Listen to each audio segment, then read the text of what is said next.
Why it gotta be Monday? Man, this weekend flew by so fast for me. I don't know how it was for you guys. Your mileage may vary, but mine was stupid short. Monday kind of took me a little bit by surprise. But that's okay. That's okay. Oh my gosh, it's so... You know what I forgot to do? Hang on. Hang on. Hang on, chat.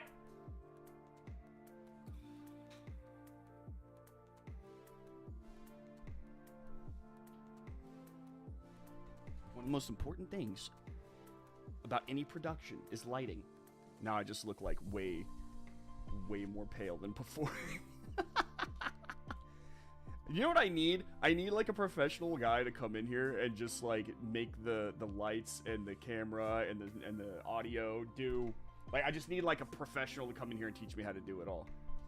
Your boy is a one-man show who's learning as he goes along. How are you guys? Hello, Brandon Small Council, Johnny Walker, Jim Bean, and Jack Daniels.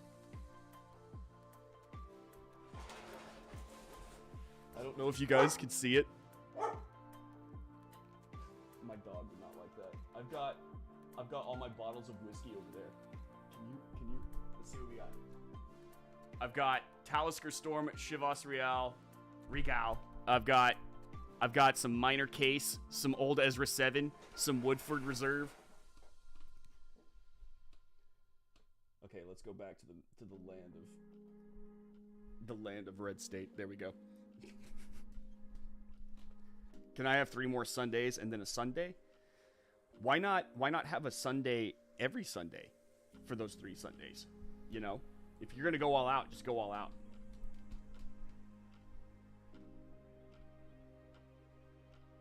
The quest to destroy it all. Hey, my Doom game. You know, okay, Amtrue. You know what's funny? So every morning let me tell you how I do this. Every morning I get on Red State and Twitter, and I go through and order, like I go through all the stories and I try to formulate what the core theme of the show is going to be. And one of the biggest things we're going to talk about today is the good guy with the gun scenario. That's actually the first thing we're going to talk about. And I was like, you know, I have to formulate in my mind an image that will best represent what I'm about to talk about. And my first thought, whenever I thought good guy with a gun, was Doom Guy. I literally had a Doom Guy PNG pulled up to put on the Red State Live thumbnail for YouTube. The issue is I didn't know how that would like translate to a lot of different people, you know? So instead I went with the secondary thing that we're going to talk about today, which is the schools and how woke culture is trying to infiltrate schools, and now including a medical school. So I put the South Park PC principal in front of a flaming Texas university. That's what I did. So if that gives you guys like some background into how my process works, that's how it works. I almost went with Doom Guy. I came that close. So it's absolutely hysterical that you talked about the Doom game. Now I'm kind of wondering if I should have. And Brandon's already been in the Johnny Walker. Oh, dude. Brandon's been through several Johnny Walkers, bro.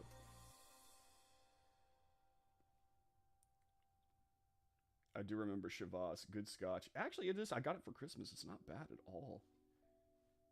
The Hot Fudge Sundae, which falls next Tuesday.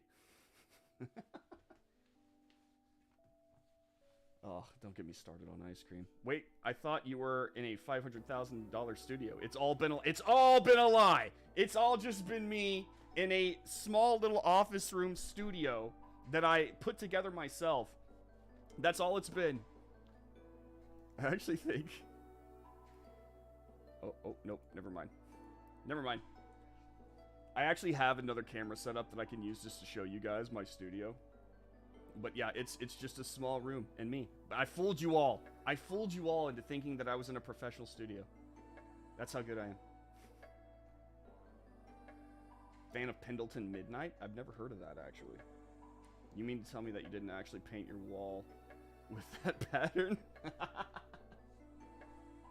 I'm not that artistic, sadly. I'm already a fat bastard. If I have Sundays on my 3 extra Sundays, things will not get any better. Not that I'm doing well to making it better. Neither am I, dude. Neither am I. I've got a developing dad bod that I need to start working on. Honestly, if I could get out right now and ride my bike around, because I love to ride my bike around as exercise, I would, but the Texas heat is so up there. It's like, ugh. What's up, Lord Jim? How you doing, man? PC babies. There's genius on Matt Smith or Matt Stone and Trey Parker's part. We do not question the brilliance. Thank you. The good guy with the gun equals the guy that stopped the church shooting in Texas. Not just him either. Not just him either. They want to pretend like they don't exist. So let's go ahead and jump into this. Let's go ahead and talk about this issue, because I think it's something that needs to be addressed. I feel like the Uvalde shooting really was one of the best moments for the left. And that sounds horrible to say until you understand that the left, when they understood that they could use this for propaganda purposes, that they took advantage of it immediately. They saw it as a boon for them. And that sounds horrible to say, but it is true. That's what they did. They immediately turned around and began using it to try to convince you that there is no such thing as a good guy with a gun. There were 700 trained police officers, and not one of them went in to stop that school shooting.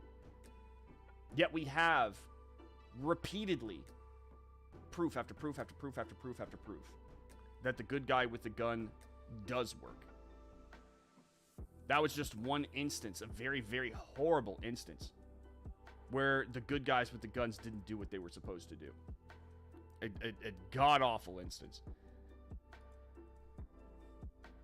But we have yet another piece of evidence that the good guy with the gun is actually a thing. That he exists, that he's real. Or she in many cases.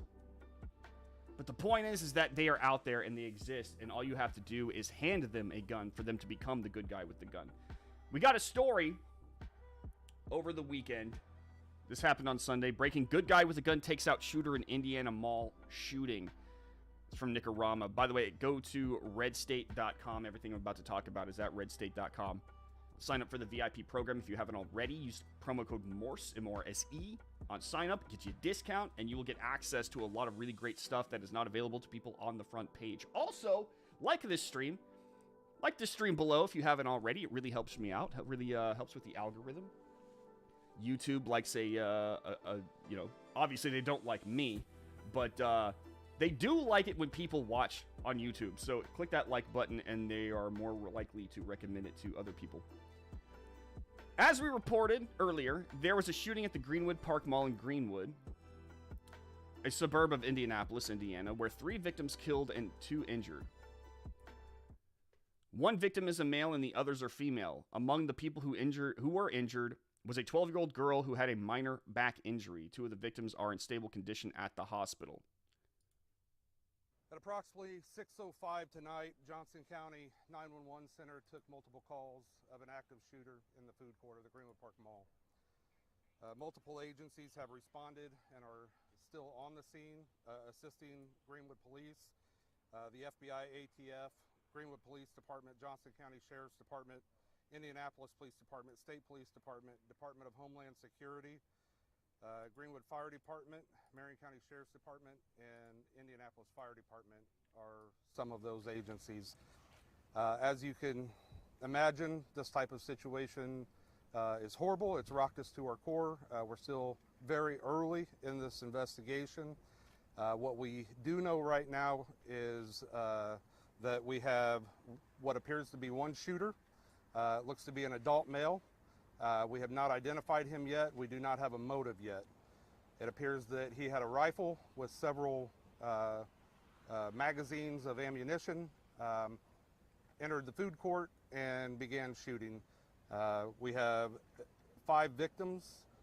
4 have been confirmed deceased, and 2 are at Eskenazi Hospital with wounds, and we do not have an update on their condition at this time. I'm going to do another update in about an hour. I hope to have a little bit more on the conditions of the other 2 victims.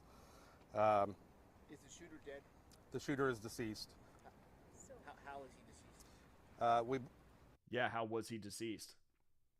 That's a really good question, reporter. Thank you so much for asking that question. What's the answer? We believe at this time investigators are still questioning the individual involved, but it appears that a good Samaritan that was armed observed the shooting in progress and shot the shooter. No way. So somebody walked in there with a rifle, began trying to start up a shooting spree, the kind that you have seen in the news many times lately, like too many times lately. But this one in particular was stopped when a good guy who was standing there, and he was armed himself, saw what was happening, charged into the fray, and took out the shooter. By the time police would have arrived, it would have been a massacre. But a good Samaritan, the guy with the gun, the good guy with the gun, was there. He was there already. So it seems to me that what the real cure for gun violence in America is to arm good guys who are capable of violence. People need to understand in our society that violence is not inherently bad or good. It's not. Violence in our society can be utilized in all sorts of ways in order to make our society a better place. The police, in particular, who 99.9% of the time are doing the right job, all right, they use violence in order to make society a better place. The thin blue line is a line where violence can happen.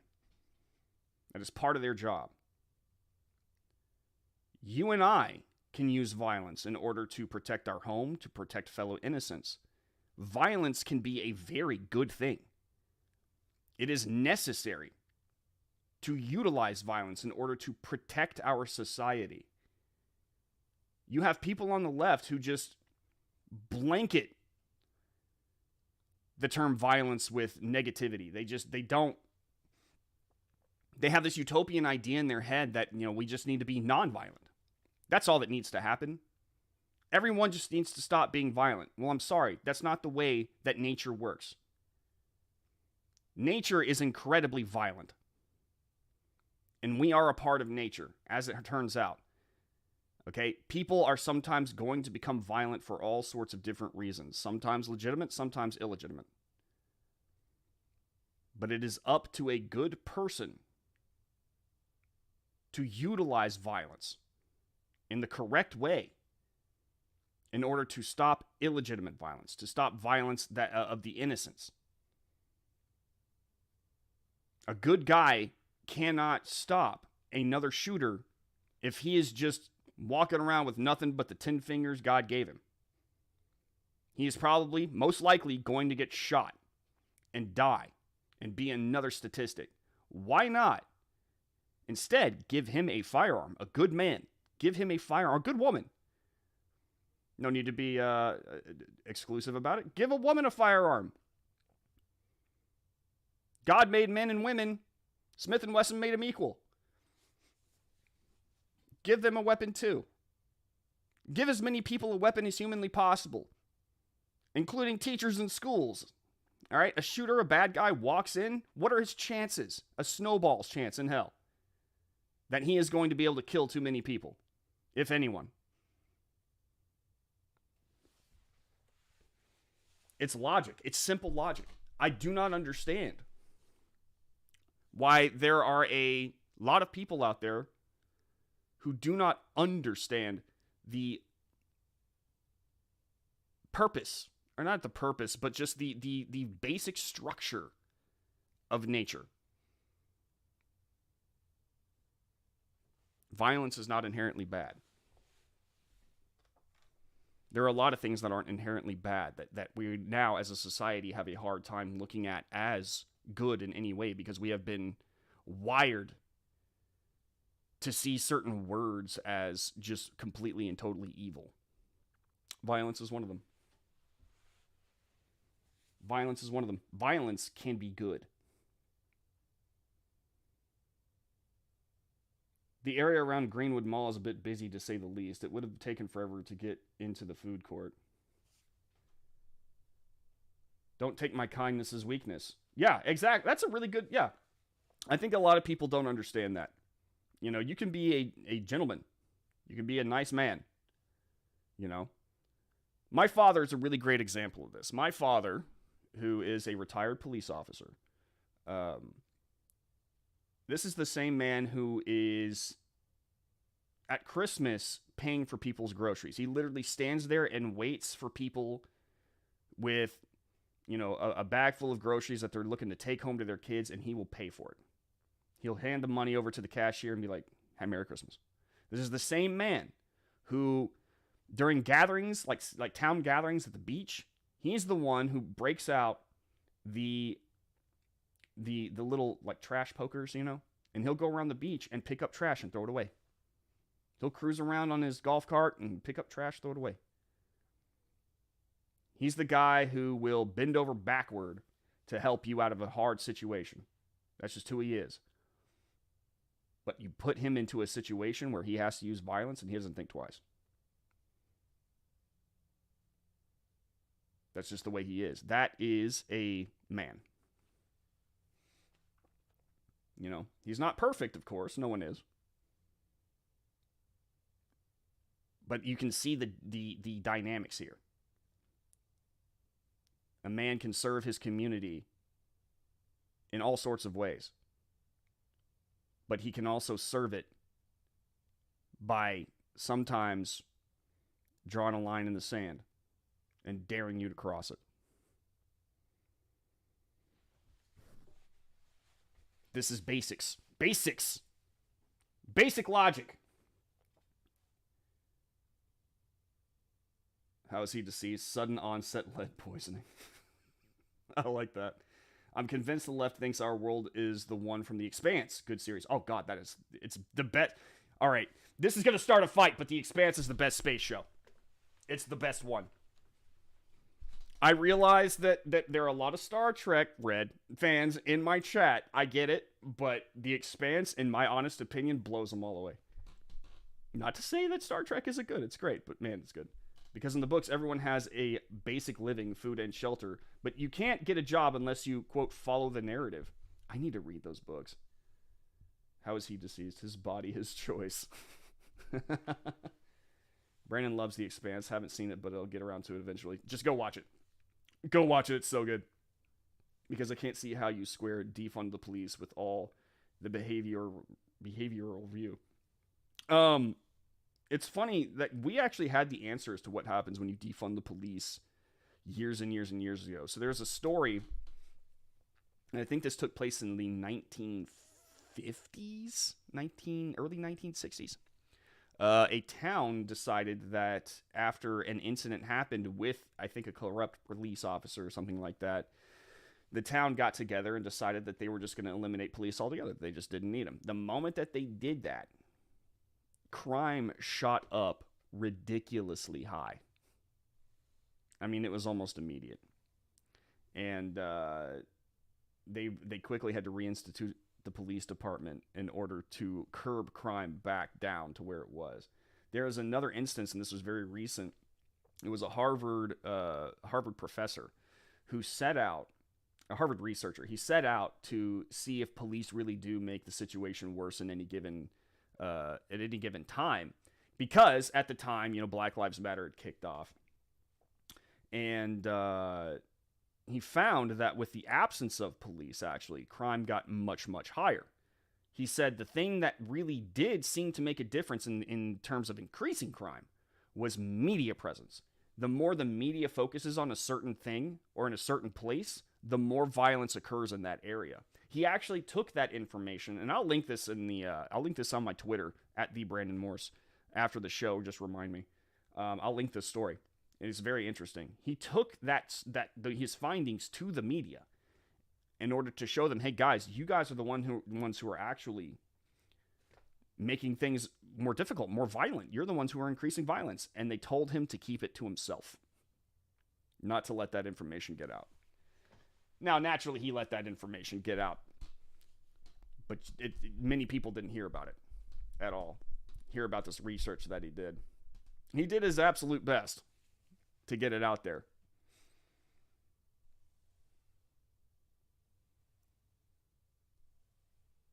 Teachers in school, probably not the ones you could potentially be featuring on Lips of TikTok. Don't hand them guns. Don't hand them guns. But I mean, like, again, we've had this conversation before on this stream. I think that teachers should have guns. And I think, though, that they should be trained and trained regularly. You know, it's not just like, all right, take a few courses, you know, make sure your gun is in a safe spot, blah, blah, blah, blah, blah. No, I mean like annually. Annually refresh, redo like your training, you know, best case scenarios, worst case scenarios, you know, where do you stand? How do you stand? Where's the best cover? If the shooter is coming from this angle, where are you? Kind of stuff, you know? How do you work in coordination with other armed teachers? That kind of stuff. I think that would be awesome for teachers to have. If I was a teacher, I would love that. And I would be one of the, to be honest with you, because I mean, like, guaranteed, this is not going to be, the Uvalde won't be the last one. If you really want to make a statement and you hate the world that bad, that's where you go. That's where you go. You go to a school. And if I was a teacher, and I do have friends who are teachers, and they say the same thing. You know, they've started to feel a little naked lately, a little exposed. They want to be armed. Let them be armed, and let them understand and learn tactics and proper gun use, and let schools become harder targets.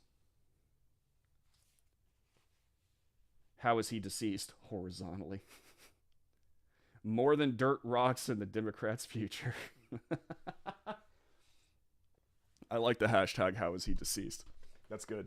That's good stuff. Take that to Twitter. Never heard of The Expanse, don't watch TV. It's solid stuff, man. Go take a look. I haven't seen The Expanse, so I can't argue the point yet. I also have to defeat Stargate, SG-1. I understand that, but I've never watched that, so I can't make a judgment. Portland and Seattle are done. Sad, really. New York is terrible as well. You want to talk about another place that defunded its police and immediately suffered for it was New York. That was bad. That was really, really bad. It's what happens to Michael Moore's pants. The Expanse. Can't speak to the show, but book 1 and season 1 line up well. It's a great show. Only watch season 1 though. What's up, Dark Hopkins Gaming? Dark Hopkins. What's up, Dark? Oh crap! Didn't you know we're streaming? What's up, Brandon? What's up, buddy? How you doing, man? Happy Monday. That will be an interesting read. Yeah, no, I'll link it to my Twitter after this. Well and truly. I think teachers should also be trained to treat gunshot wounds in addition to gunshot training. So like having a medic, probably not a bad idea. Turn them into a squad. Turn teachers into a squad. I don't see why not. You know?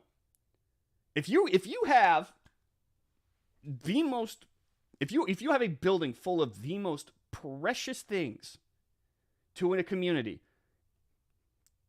I mean, why not? Why not turn those teachers into a fighting force? If anything should go down, boom, there they are, ready to go. Because the police aren't going to get there immediately. I mean, what is the national response time? 6 minutes? You know how much happens in 6 minutes?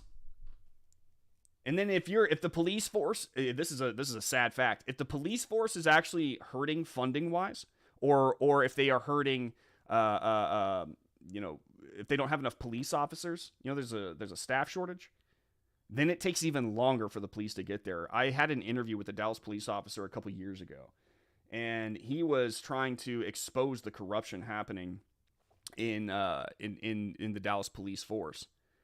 And he said that there are some calls that need to be answered absolutely immediately, whether it's assaults, shootings, suicides. The issue is that policy dictates that police officers in Dallas cannot respond to these calls unless there are at least 4 to 5 officers going to that same call.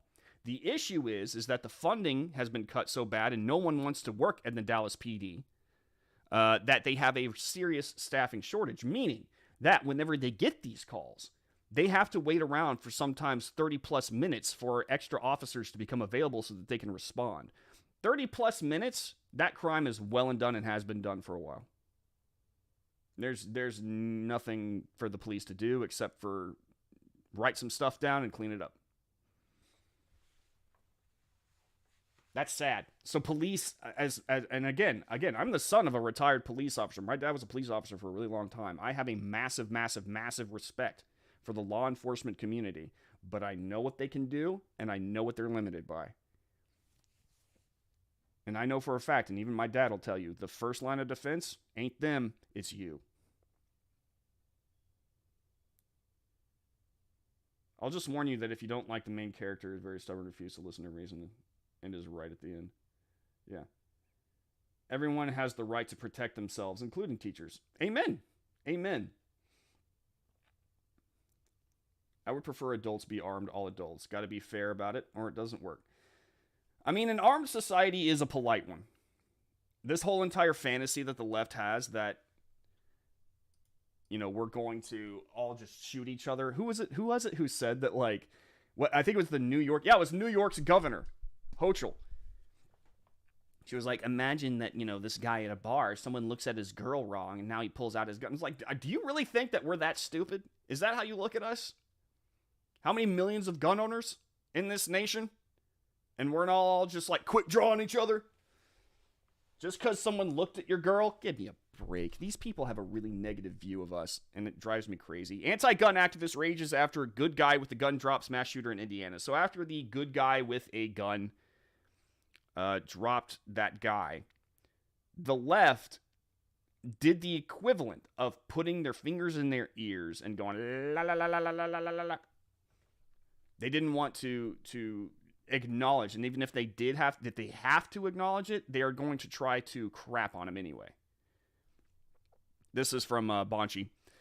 Never doubt the ability of the anti-gun left to twist themselves into knots to defend their nonsensical agenda, and sure enough, that's happening after a good guy with a gun dropped a mass shooter in Indiana. As Red State reported on Sunday evening, a man entered a mall in Greenwood Park, Indiana, opening fire and killing 3 people. Before he could continue his rampage, though, a good Samaritan, as described by the police, used a concealed pistol to take the shooter out. But while most celebrated, that ending was very inconvenient for the narrative of those who, just hours earlier, had been using a report out of Uvalde, Texas, to assert that not even 400 trained police officers could take out a shooter with an AR-15. And it's funny. I want to point something out to you guys. I want to make this very clear. The left, this is going to sound tinfoil, but it's not tinfoil. We discovered this years and years and years ago. All right. The left gets marching orders, usually from, you know, a think tank like Media Matters or something like that. And they will hammer the same message over and over again. It might shift here and there a little bit. The wording might be just a tad different, but all in all, it's the same thing. This was supposed to be the message. If 400 trained, coordinated, and fully armed police officers can't get their acts together and stop a mass shooting in time, what makes anyone think that arming teachers is the answer? Young Democrats for America. If 400 police officers who are trained to use firearms can't stop one school shooter, why are we trying to ask one teacher to do it? Stephanie Rule, if 400 trained police officers, are you seeing the pattern? Weren't prepared to engage, what's the argument for arming kindergarten teachers? Andrew Weinstein, if 400 trained police officers weren't prepared to engage, what's the argument for arming kindergarten teachers? Do y'all see how it's the same thing over and over and over again? It is a united message. One. Might differ here and there, but it's one united message. The whole point is to hammer that language into your head so it's easy to remember. Whenever you are in casual conversation with someone about this, you're carrying their water without even knowing. You will ask the question, well, 400 trained teachers. If you repeat something over and over again, it becomes easy to learn. It gets your attention. You know, repetition is a great way to instill a memory. So they use that. They've been doing that for years and years and years. And I know you've seen it. There have been supercuts of various places like CNN, MSNBC, ABC, all these people, on down to, the Young Turks. You'll notice that they use the same exact wording. Minor differences, but same exact wording about any given thing. This is what's happening right now. They wanted the conversation about arming school teachers is here, still here, I should say. And that is their response to it. That was what they wanted to come up with. Well, if 400 trained police officers can't do it, then how could one teacher? And then suddenly, good guy with a gun comes, takes out a shooter. One guy who just so happened to be there. One of those making the cases was Shannon Watts of the anti-gun group Moms Demand Action, one of the most silly organizations in the United States. She took to social media to parrot the 400 line, insinuating that it was nuts to think that an armed civilian could possibly take out a shooter with an AR-15, even though that just happened in West Virginia weeks prior to this writing. Yet after the shooter in Indiana was neutralized by an armed bystander, Watts quickly changed her tune. So this is what she said. Nearly 400 good guys responded to the Uvalde shooting. 5 school officers, 25 Uvalde officers, 16 sheriff's deputies, neighboring law enforcement, 149 border patrol officers, 91 state police officers, 13 U.S. Marshals, and 8 federal DEA officers. They couldn't stop one bad guy.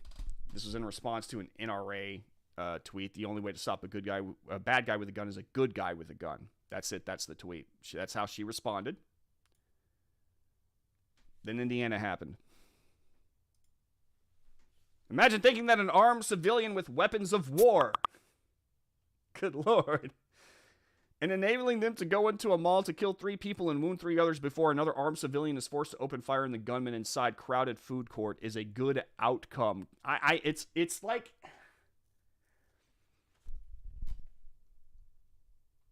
It's pretty crazy to me that this happens. The good guy with the gun thing is proven, and their immediate reaction is to crap all over it. People's lives were saved. Yes, they were taken. That's sad. 3 people died. That's very sad. 1 is too many. Right? But your entire argument, the entire argument that the left was coming up with about 400 trained police officers was wrecked in one single moment. And instead of celebrating the fact that the guy was there and able to take down the shooter, they immediately get mad about it and begin trying to crap on the idea that somebody was there. They don't want to celebrate the fact that he was there. That's very inconvenient to them. Makes them mad. They had this perfectly lined up narrative with Uvalde. Now it's destroyed. And the only thing they can say about it is, oh, well, it's not a good outcome. 3 people died. Yeah, that does suck. That does suck. Here's the thing about living in a free society, though. And this is a very inconvenient thing to hear. But it is a truth. It is a hard truth. Freedom and chaos are cousins. If you're going to have freedom, you're going to live with an element of chaos. You're going to live with an element of danger. No amount of government oversight can stop that from happening.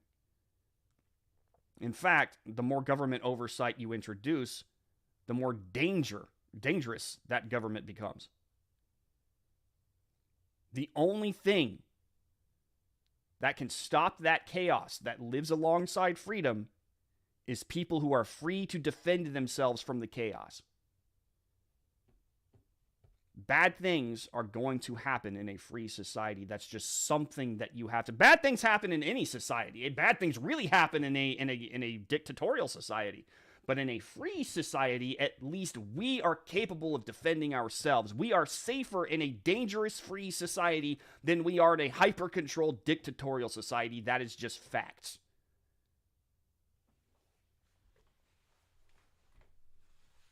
Shannon Watts is trying to make you more unsafe. Mom's demand is trying to make you more unsafe. Every town for gun control, or whatever they call themselves, is on a quest to make you more unsafe. Democrats are trying to make you more unsafe because they are trying to take away your ability to defend yourself from chaos in a free society. Of course, they don't want it to be free. And that just goes to show you, of all the people who are trying to make you more unsafe by making you more safe, it's the authoritarians. The authoritarians in our society do not get nature. And they certainly don't get a free society. You have to love the fact that Watch retweets herself, but I digress. This is a woman who wants to have it both ways, and unfortunately for her, that's not how any of this works. As those who support the Second Amendment have been pointing out, the presence of law enforcement does not equal having good guys with a gun. If they ultimately stand around and do nothing, that's a sad fact. There wasn't a lack of firepower or ability in Uvalde. There was a lack of will to take the shooter out. Focusing on the number of guns present, all law enforcement, and pretending the shooter in the classroom was some insurmountable force is ludicrous. An armed SRO or teacher could have absolutely stopped or limited the carnage, because when you are in the midst of an active shooter situation, you don't have the luxury to stand around and wait for orders. Logically, there is simply no downside to having a, quote, good guy with a gun present at the scene of a mass shooting. Will that person always take the shooter out? Of course not. But having the possibility, if it's even only a coin flip, is a lot better than having zero chance to take the shooter out before they cause maximum damage. So, contrary to Watt's assertion, what happened in Indiana was a good outcome because we don't live in a fantasy world where everything can be perfectly scripted out. Mass killers will continue to exist because the environment that spawns them will continue to exist. They will use long guns, pistols, cars, bombs, and any number of other devices that commit their crimes. You can't ban your way out of that reality. What you can do is enable law-abiding individuals to have a chance to assist. That's what happened in Indiana, and it's what happened in West Virginia recently. Anyone suggesting, including the one, the shooter in Texas, got taken out. The one at the church got taken out by a citizen who just happened to have a gun nearby. Anyone suggesting that it would have been better to not have an armed Good Samaritan around is essentially stumping for a higher body count to support their political narrative. Bonchi is 100% correct here. Bonchi is absolutely correct. If it's not guns, it's something else. People will find a way to kill. It's not that hard to build a bomb. There used to be YouTube videos about it everywhere, and I'm pretty sure those videos exist somewhere on the internet. At least there's a web page with a step-by-step. Don't want to build a bomb? You don't have a gun? You'll grab a knife. People intent on doing violence will find a way to do violence. They might get into a car and start mowing people down. People intent on violence will find a way to do violence. Period. This whole, well, a gun makes it easier. You know how many ways you can kill a person and kill a lot of people in a short amount of time? There's a myriad. Taking away guns is not going to solve it. In fact, it's going to make that much harder to stop.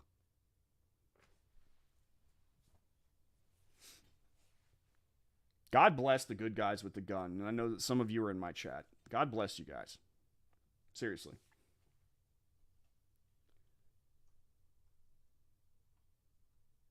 Uh-oh, did I lose you guys for a second? People in the administration don't seem nearly as coordinated as the media is. Messaging is different depending on who you talk to. Yeah.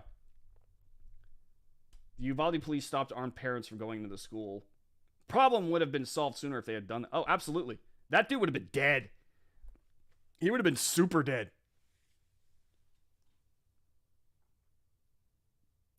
They do have message discipline, I'll give them that, and repetition is the father of mastery. Yep, exactly. Exactly. If you repeat a message over and over and over again to somebody, they'll memorize it, whether they like it or not. Okay, and if you are politically inclined to listen to these people, you will use that message that they have just repeated to you over and over again. It's a very old tactic. And sadly, it works, because it instills an idea in your head. that can be hard to shake out. What's up, Brad Adams? How you doing, man?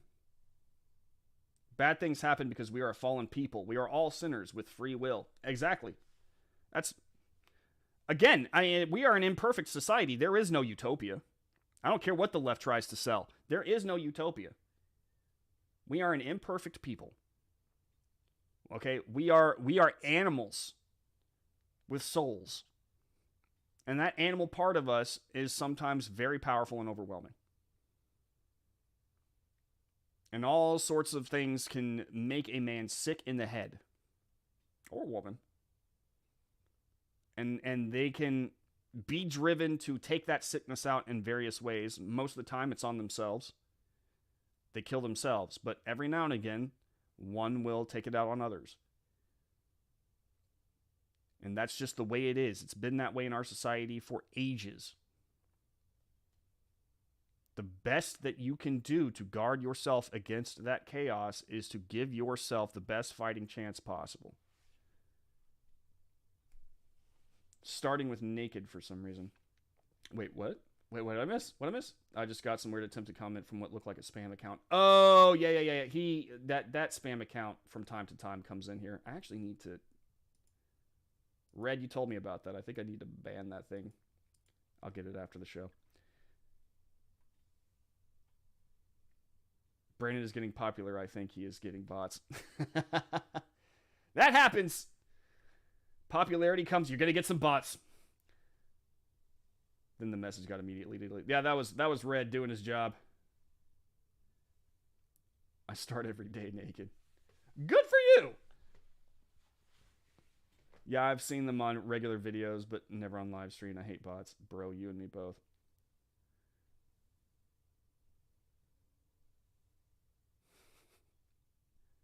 Hey, Brandon, did you hear about the whole 10-year-old girl that needed an abortion scandal? What a mess. I did hear about that. I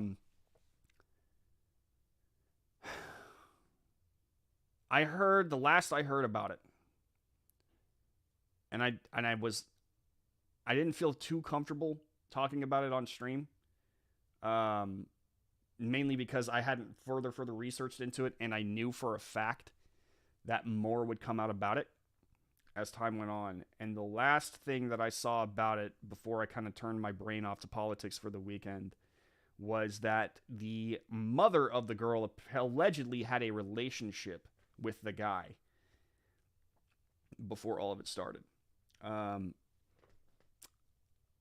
If y'all want me to talk about that more, I will.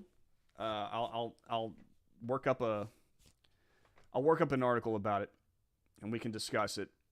But it's just a nasty, nasty, nasty situation.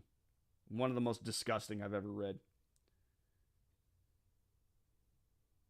Are we going to ban chemistry classes because you can do all kinds of nonsense with chemical knowledge? Same. Yeah, no, that's true. Y'all, okay, I'm about to be a millennial here for a second. One of the best looks, and we're going to talk about schools here next. One of the best looks at modernity in schools was actually written by a leftist. Okay? I'm going to get millennial on you guys for a second. It was J.K. Rowling in Harry Potter. For those of you who have never read any of the Harry Potter books, there is a villain in the story, in one of the books, and her name was Dolores Umbridge. Now, Dolores Umbridge, I hated, and I bet more people agree with me than you think. I hated Dolores Umbridge way more than I hated Voldemort. All right? Dolores Umbridge represented she represented government oversight, effectively. She was government corruption personified. She was a woke culture leftist in education personified. Okay? It was pretty nasty what she would do to these kids. One of the things that she introduced herself by doing, she was to take over the Defense Against the Dark Arts classroom. All right? She took over Defense Against the Dark Arts, and instead of teaching kids how to defend themselves, she started teaching them the theory of defending themselves. The theory. Meaning that these kids would not directly learn how to defend themselves against the bad guys, They would just learn how, the dark arts could be defended against in theory. No practice, just theory. Just the thought of it. She made it clear that there would be no wands in the classroom, or used in the classroom at least. And she would punish children severely who questioned her. And I can't help but see many of these people nowadays as Dolores Umbridge types. And Pickled Squirrel, that just kind of reminded me, we gotta stop chemistry, because you can learn how to do bad stuff with chemistry. Imagine in school, if we still had a defense against the dark arts class in real life, and obviously we'll take it out of Hogwarts and put it into real life scenarios. Self-defense class. You have a Second Amendment right. This nation was built. We are a gun culture. We are. Okay? Imagine if you had a school full of people who knew how to utilize their firearms safely, who knew how to, store them safely, their laws behind them, who knows their rights around them. Okay? Imagine if we had an education system that actually taught kids how to handle and look at their firearms versus just blind fear. What kind of society would we have today? The very first school shooting on record, which I think took place in, I think it was like the 1800s or something like that. And I'll have to research this more, but I thought it was a very interesting story when I read it. Kid walks in with his pistol, and he is about to start shooting it up. He's going to start shooting people left and right. And before he could do it, he got shot by all the other students.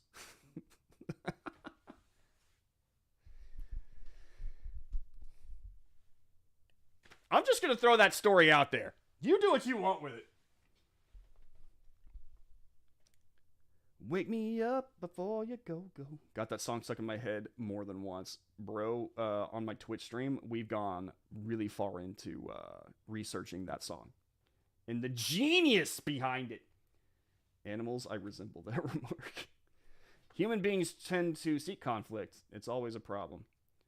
I think that we as human beings, I'm going to get a little philosophical here. We as human beings actually we learn best through conflict. We do. And subconsciously, we do actually kind of seek it out. We seek out trouble. And not in like big giant ways where it becomes an issue and we become the bad guy in the situation. Not like that. But we do define our existence in a big chunk by how much we suffer. Because suffering is the best teacher. Pain's the best teacher. You learn and you grow because you suffered a little bit,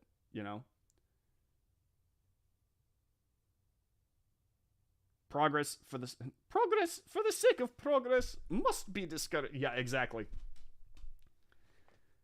Quote from Dolores Umbridge. Ugh. Glad I dropped out of high school. Oi, bruv. Hey, what's up, Badger? I loved Harry Potter as a kid. I see what you're talking about with Dolores. Makes sense. Never made that connection. Oh, dude. I couldn't get it out of my head. She was an evil character.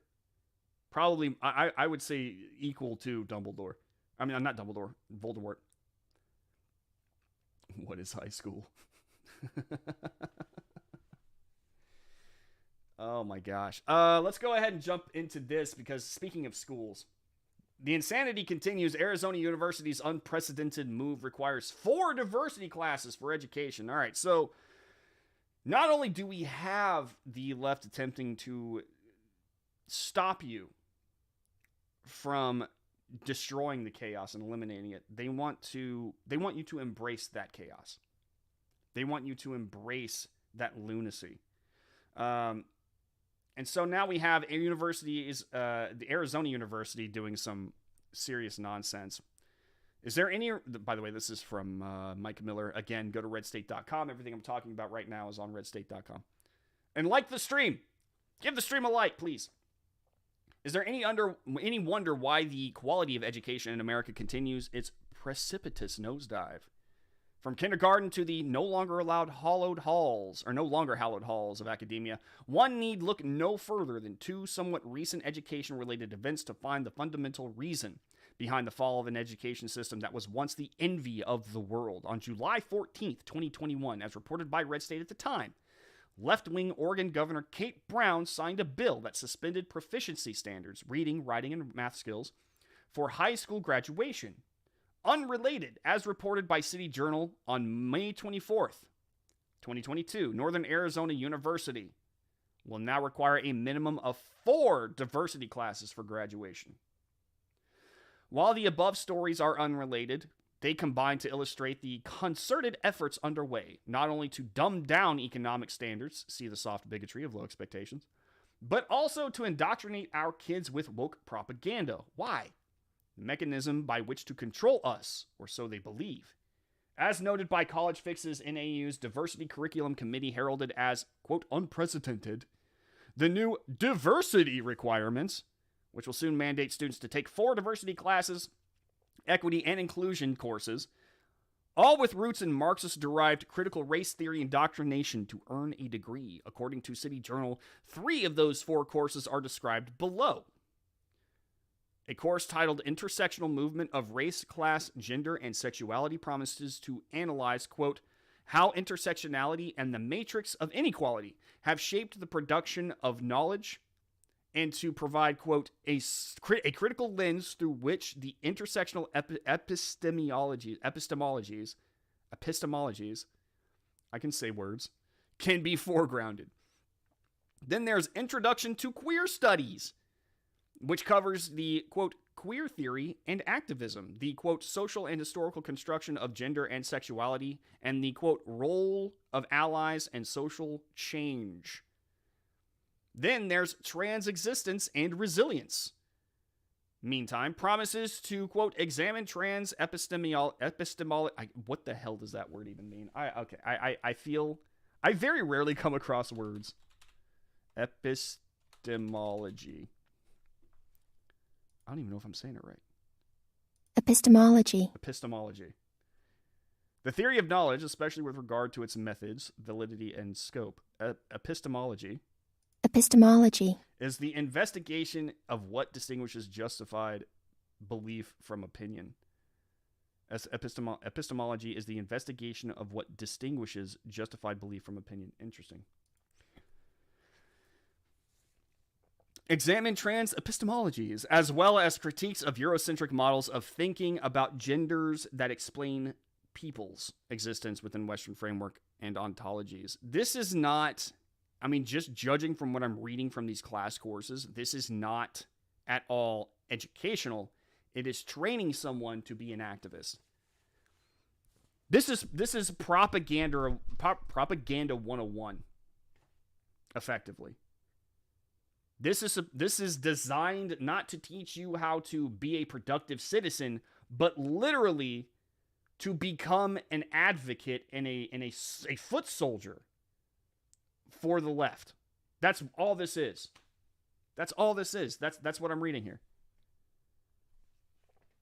The new graduation requirement is scheduled to take effect in 2024 at the large public university, which enrolls roughly 29,000 students and is located in the super woke Flagstaff, Arizona. As noted by College Fix, the four required diversity courses must come from the categories of, quote, global diversity, indigenous peoples, intersectional identities, and U.S. ethnic diversity, according to an internal memo from campus administrators. Want even more crazy train nonsense? Would you like to know more? John Saylor, a research associate at the National Association of Scholars, told City Journal the new policy must embrace identity politics, a forte of the Democrat Party, and foreign languages don't qualify under the global diversity category either.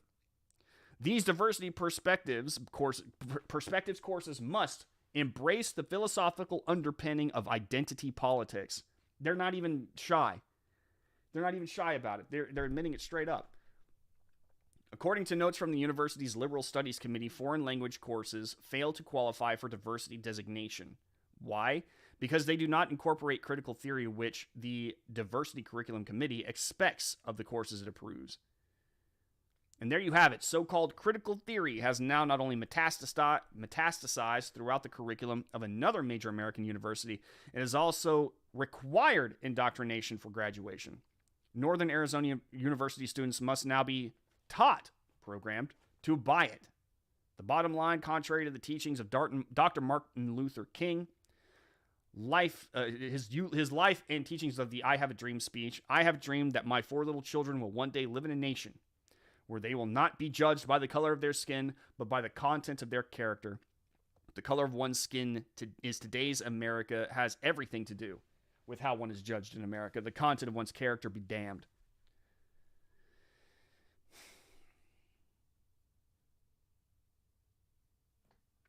I've been saying this for a while now. We have to defund universities, and parents, do not send your kids to university.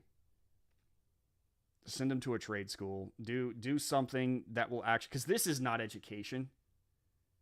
This is indoctrination. This is brainwashing.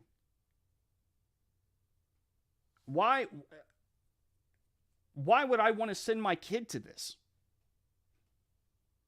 And here's another thing. I want to bring this up. Earlier we were talking about how words are being used they're trying to program you to think about words without thinking critically about them. Diversity is another such word. They want you to think that violence is inherently a bad thing automatically out of the blue. They want you to think diversity is a good word automatically right out of the blue. The thing about diversity is that diversity for diversity's sake is actually bad. Diversity is not inherently good just because, you have different things together. And especially it's not good when it's being used to program kids. And it's funny that they cherish diversity. They think diversity is so great. However, diversity of thought is not allowed, which is very strange. It's very strange that it's not allowed in a university of all places. Diversity is not, it is also, I think it can be very damaging to a society overall. If you have a workplace where only the best of the best of the best are employed because the best of the best of the best need to be employed, and you are taking away the best of the best of the best in order to insert someone so that your employee picture looks more like a postcard and pleases the left, and you put someone into the role who is not as qualified as the next guy, then the thing that you're producing is not going to be as good. When it needs to be that good, what happens? If you're building a rocket ship, okay, and you look at your employees and you say, there are too many white and Asian people here. We need to diversify this. We need a Hispanic guy. We need a black guy. We need a woman. We need a gay guy. We need to diversify this. And the guy who has worked his entire life, dedicated it to perfecting the art of rocket building, to being a scientist in this field, is suddenly pushed aside for a guy who got the job. Maybe he's not a bad rocket scientist, but he's definitely not as good as the other guy. He's brought in because of his skin color. Not only did you practice racism, but you just put a guy who is going to make a few more mistakes. Let me be very clear. If that guy, the best guy for the job, he's proved it by merit and he's incredibly intelligent, is Hispanic or black or something like that, or gay or whatever, fine, give him the job. Give him the job. Please, give him the job. Because the last thing that I want to see is a rocket going up into the air and exploding with people on it because you didn't hire the best guy for the job.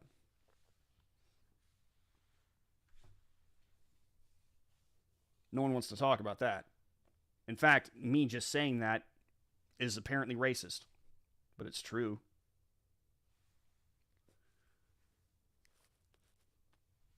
Diversity of color, of sex, of sexuality means absolutely nothing in the long run. It is a shallow thing. Very shallow. Diversity of thought, however, can get you very far. Very far.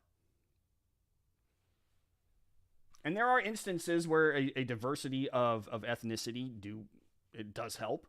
You know, a diversity of ethnicity could really help in an advertising room. Different lived experiences can speak to different people. That's fair. But no one should get pushed aside because of their skin color. And that's what diversity quotas do. It pushes people aside because of their skin color. It pushes people aside because of their sex. Or their sexuality. Sometimes even their religion. And for all intents and purposes, that should be wholly against. I mean, it is effectively illegal to do that, but we get away with it nowadays because it's diversity. It's good. Diversity is good. It's automatically good. You can pardon anything by using the term diversity. It's not. It's not. What's up, Soil Warrior? How you doing, man? So will we see epistemology in the next article? Maybe. I just got a new toy. I might have to use it. I am putting in an official request for epistemology and Badger. Next article I write will have epistemology and Badger in it. It'll be a fun little challenge. When you send your kids to college for education, they come out like the husks from Mass Effect. Too true. Don't send your kids to college, man. And if you do, vet that college like crazy. The story is disappointing. The truth is, ASU used to be one of the top party schools in the country, and now it's woke. I've heard that before, too. It used to be a super great party school. Then the students can't pay back the loans for the epistemology degree and yell at the government to pay for their debt. Oh, my God, these people. What's up, Becca? How you doing?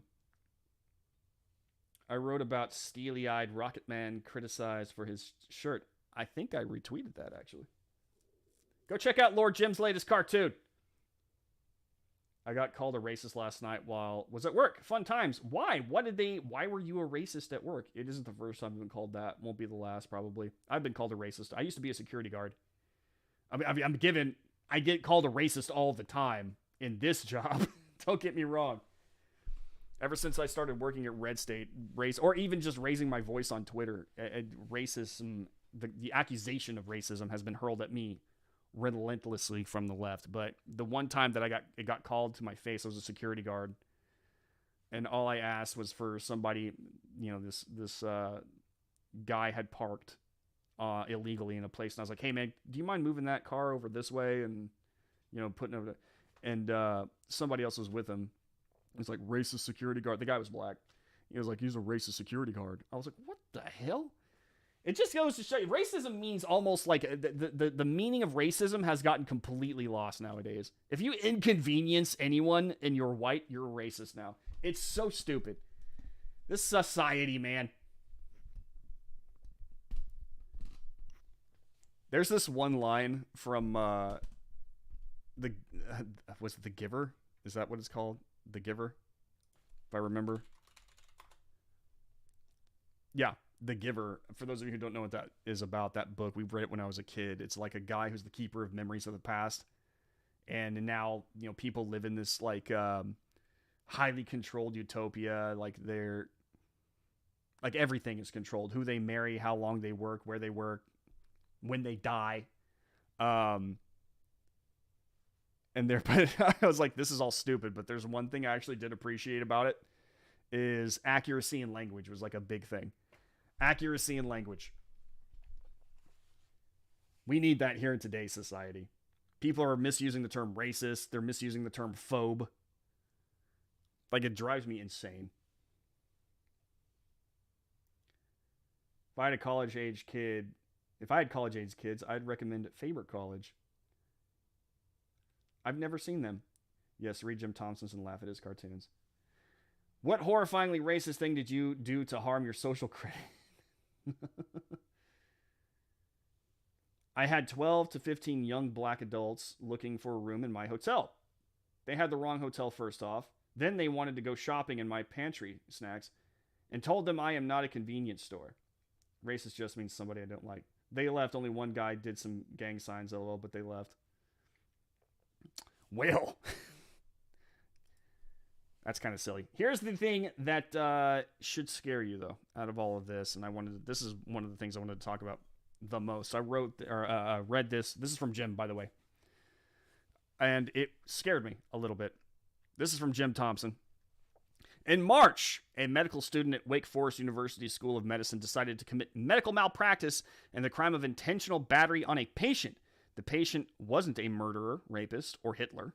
Nope, the patient just made the error of making light fun of the resident's name tag that had her pronouns on it. She tweeted, I had a patient I was doing a blood draw on, see my pronoun pin, and loudly laughed to the staff. She, her, well, of course it is. What the other pronouns even are there? It? I missed his veins, so he had to get stuck twice. That'll teach him. Was she, her punished? Nope. Wake Forest did a review that consisted of, quote, did you intend to commit a crime? And weirdly, the resident denied she did it on purpose. She was praised by her fellow cultists. A student from San Francisco wrote in a school paper, according to the Daily Mail, Twitter users were quick to condemn Rosario for purportedly violating the Hippocratic Oath to do no harm and assaulting a patient over differences in political beliefs, while failing to offer any substantive or nuanced criticism of the bigotry expressed by her patient. Committing the sin of mocking pronouns is on par with committing a crime, apparently, at least a cultist. She left med school on a voluntary leave of absence, but maybe it was to engage in more leftist propaganda. From Libs of TikTok, a Wake Forest Med fourth-year medical student says she abused a patient because he laughed at her pronoun pin. She has since deleted her account. Wake Forest tweeted, thank you for bringing this to our attention. This student's tweet does not reflect how Wake Forest University School of Medicine treats patients and provides patient care. We are taking measures to address this with the student. Okay. Fast forward to March 29th of 2022. The Wake Forest student who boasted about assaulting a patient because he didn't approve of her pronoun pin is Kichel de Rosario. She has previously tweeted using her full name. She has also written left-wing propaganda that Wake Forest rewarded with a fellowship. Interesting. I don't have to continue for you to understand how this is scary. But let's continue anyway. Nothing upsets snowflakes more than mocking them for silliness, but usually the woke have little power to physically hurt people. That might change as medical schools are now demanding piety to the new cult of woke. The effort to turn medical schools into expensive schools of sociology started before 2022. In 2019, the effort for equality and inclusion was being added ad hoc to how professors taught medical classes. Nothing grips the mind like informing medical students that systemic racism is to blame for obesity and other medical conditions inherent with a person's personal and unhealthy choices. The push to blame everything on racism hit overdrive in 2022 when George Floyd, an addict loaded on fatal doses of illegal drugs, died. Medical schools went on strike. Students left their classrooms and headed to church outdoors wearing masks and kneeling with the Black Lives Matter signs. It's quickly becoming the traditional denomination for the left. Photos of medical students kneeling and heads bowed for protesting too much witnesses in white coats.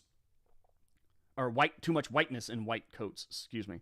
Now, there's a concerted effort to take up the time of medical students with religious indoctrination, a catechism of systemic racism, anti-racism, equity, diversity, and inclusion. The Association of American Medical Colleges has released its official diversity, equity, and inclusion competencies for medical students to commit to memory and practice. No longer is it good enough to be a doctor now. Before a student, then a resident medical doctor, can ply their trade, they must be full card-carrying members of a cult. Among the most important parts of being a good doctor, one must develop the skills of inclusion and diversity.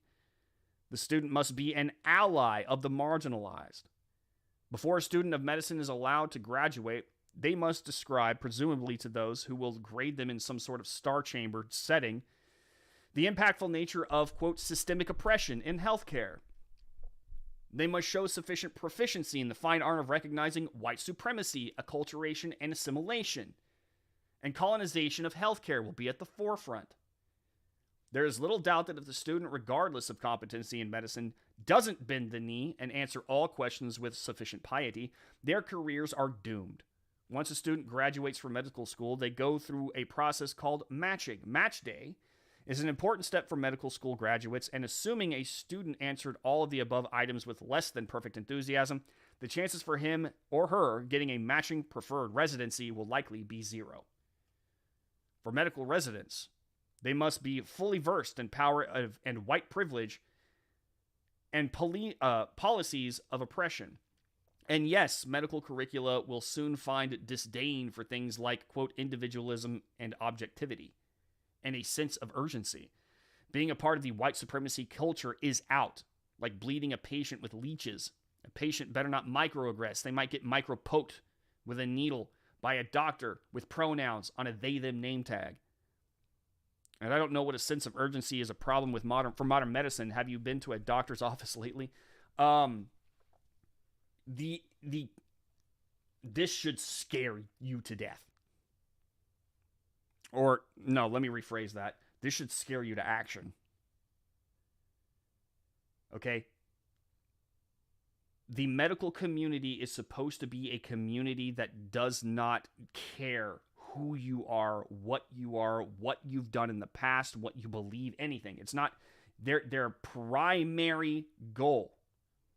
First and foremost, the only thing they care about is making you better physically. If you are sick, they heal you. If you have a broken arm, they fix it. If you need surgery, you get surgery. Okay? That is their number one priority. They are now trying to politicize the medical community and make it so that, I mean, it sounds to me, if I had to look at this, from what I'm seeing, colonization of the medical industry, colonization of healthcare, you're supposed to learn systemic oppression, white supremacy, acculturation, and assimilation. It sounds to me like they are attempting to make it so that white people are less. And don't think they're going to stop at white people. Okay? What happens when you go into a hospital and it is run by people who are beyond woke, being trained by these woke medical hospital colleges, woke teaching hospitals, and you go in there and you are in a severe amount of pain.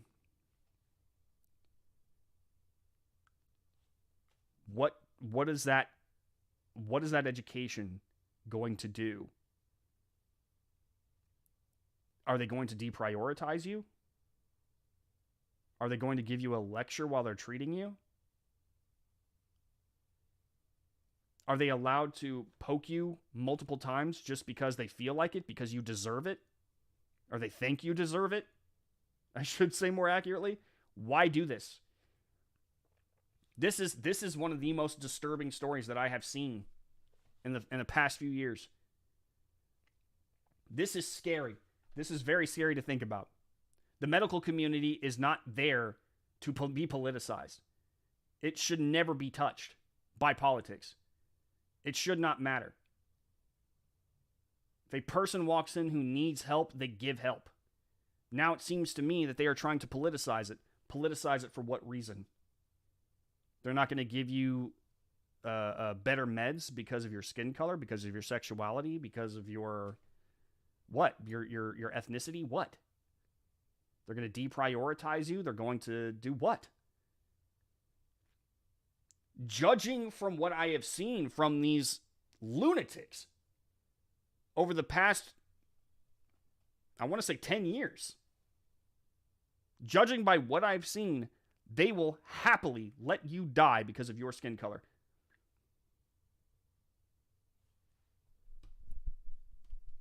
I would not be surprised if in the next 5 years, I start seeing stories, not just one, a trickle of stories, about how a man like a white man, maybe an Asian man, died waiting in a waiting room while the hospital staff, who could have easily treated him, made him wait.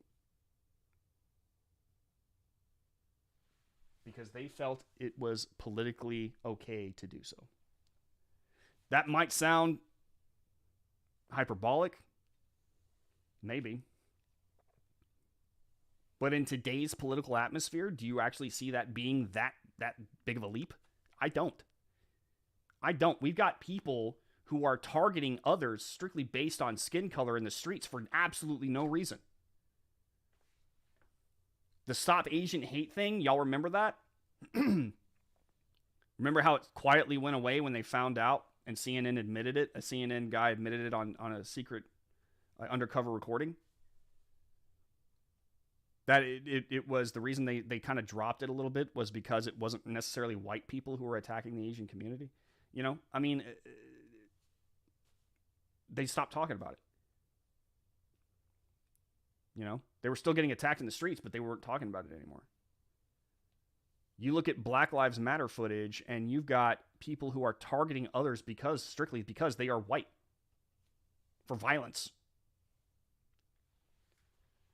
And then you're going to bring that mentality into the hospital. It should scare you. It should scare you into action.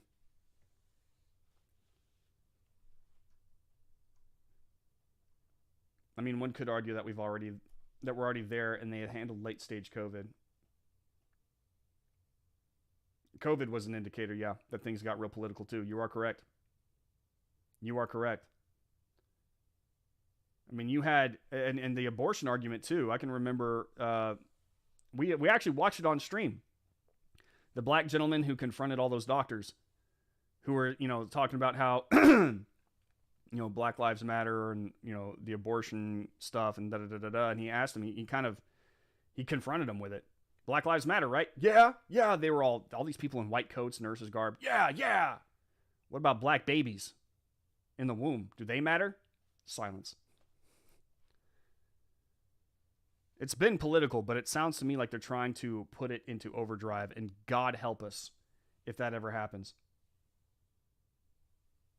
Just looking at how authoritative the medical industry became during the COVID thing. I think these people are already in the medical field. Yeah, it's sad. It's scary to think about. You can't be with your dying loved ones at hospitals now. I know, it's so sad. It's lost. It needs a revamp then. Bet the reason is money. Always is, sadly. Visiting the sick is limited. Never fails to follow the money. Yep. What's up, Delacroix? How you doing, man? The individual is slowly being erased by an overreaching everything. LOL. Here's my solution to this. My honest to God solution to this. If you engage in politics, and I mean you when I say engage in politics, because obviously politics is going to be taught at schools, that's fine. Civics is a great thing to know. Don't get me wrong. Party dynamics, that's a great thing to know. That's fine.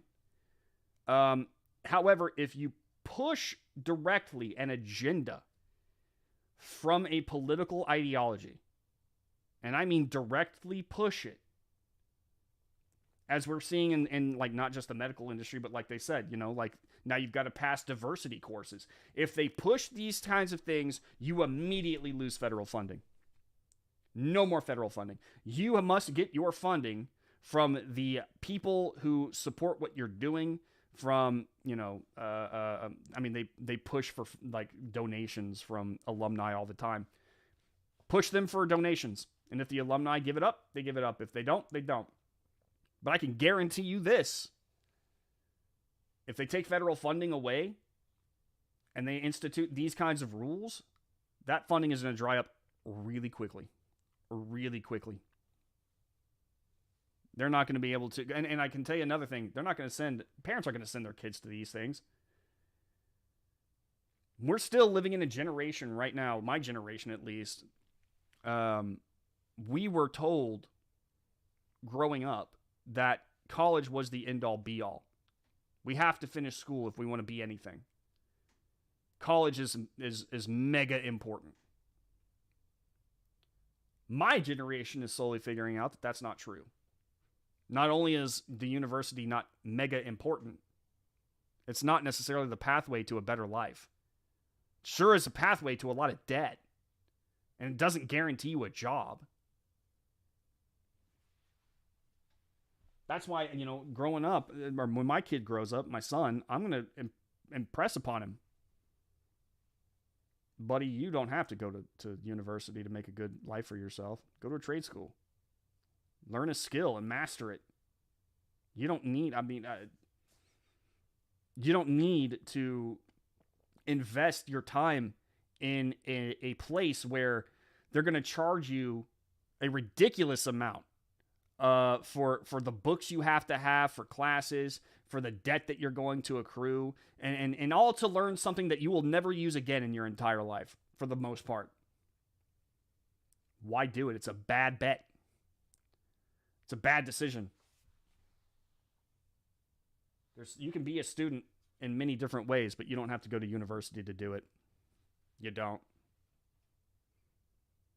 And I would recommend parents who are about to watch their kids become, or start to consider what colleges to go to, study that college hardcore.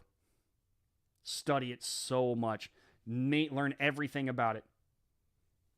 Because if it has an infestation of wokeness within it, don't send them there.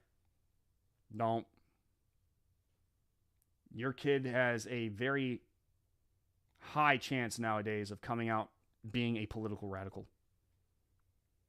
And not because they accidentally fall into the wrong classroom with the wrong professor, but because they will force it on them. You think Arizona is going to be the last one to do this course requirement, the diversity course requirement? No.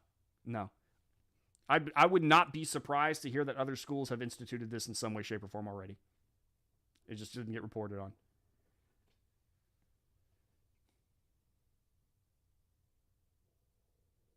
There's a reason I stopped visiting my GP.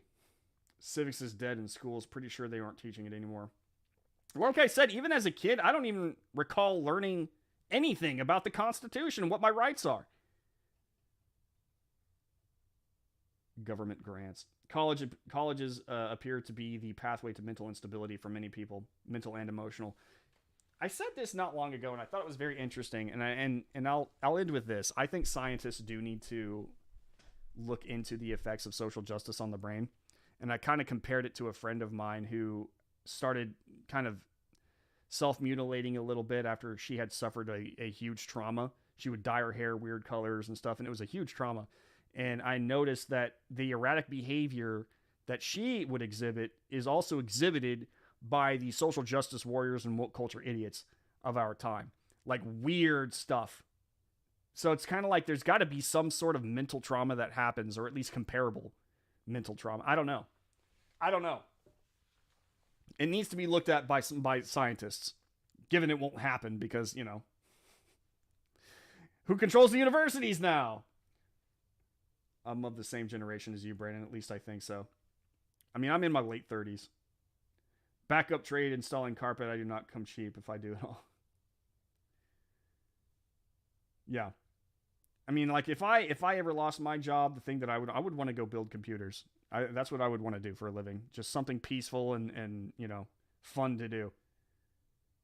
That's what I would want to do. Build and fix computers. Maybe that'll be my retirement.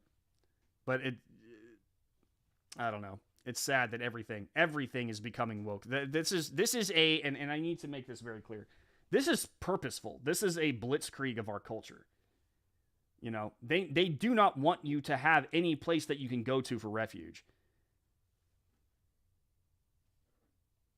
I'm interested to see how America reacts to this, how America becomes, let me say this. The way that America functions mentally is that we are rebels by nature. We do not like authority. Even to get us to obey, you have to appeal to some level of that rebellion. The left's very good at it. Back in the 1980s, you had like Madonna rebelling against the trads. And that spirit kind of continued all the way through. They always try to paint leftist agendas as some sort of rebellion against the trads, against the authoritarians, against this, against that, despite the fact that they themselves are the authoritarians. If they push too far, and I've said this before, and they are pushing too far, they're trying to push the Overton window too far to the left, I think it won't be long before Americans, as a majority, rise up and say, no more, we're done with this. I hope, because you're starting to see it in schools already, you know, the school boards and stuff are being taken over by parents. I hope that this whole thing with the medical community especially, and the universities will push America to reject this wholesale and be like, we want nothing to do with it. We don't want any more money going to this. We're going to raise a stake about it. And we're not sending our kids there. Sorry. Because I can guarantee you the moment more stories begin to come out about the medical community becoming more like rejecting people based off of diversity, it's not going to be pretty. It's not going to be pretty for the left. Guaranteed. Late 20s for me, yeah. So we're about 10 years difference. Having backup trade is a good idea. An amateur gunsmith, that's good. Good. Have a backup ready. Yeah. I really enjoy my job. Night auditor is a lonely job, but I am in charge of only. Yeah, good. I sometimes miss being a security guard. I could just sit alone in my shack. I suppose I could bring a few shekels that way if need be. Godspeed, good souls. I hope you have your...